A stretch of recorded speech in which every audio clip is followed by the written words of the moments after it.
استفاق مخيم بلاطة على وقع جريمة جديدة تضاف إلى جرائم الاحتلال بعد ارتقاء الفتى مهدي محمد حشاش الذي استشهد فجر اليوم برصاص جنود الاحتلال الذين اقتحموا المنطقة الشرقية بعد اقتحامهم لمقام يوسف.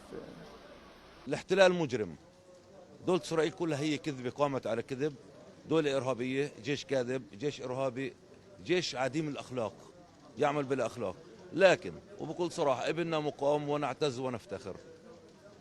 جماهير غفيرة شيعت جثمان الشهيد الذي حمل على الأكتاف في مسيرة حاشدة جابت شوارع المخيم قبيل وصوله إلى مقبرة الشهداء لمواراته الثرى بمشاركة القوى والفعاليات الوطنية في المحافظة.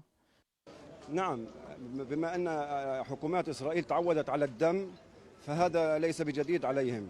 عندما يدخل عدد قليل من أعضاء كنيست وتقوم قوات الاحتلال في هذه الأعمال الإجرامية بحق شاب فلسطيني، فتى فلسطيني لا يتجاوز 17 عاما، إنما هذه جريمة جديدة في حق أبناء شعبنا.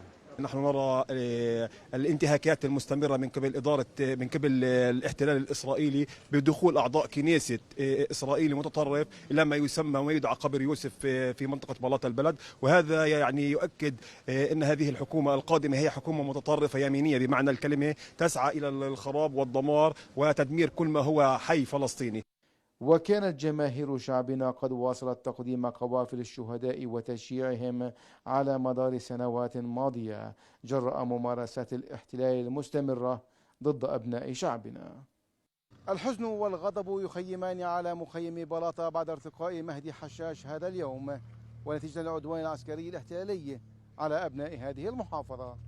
خليل أبو عرب، تلفزيون فلسطين، مخيم بلاطة، نابلس.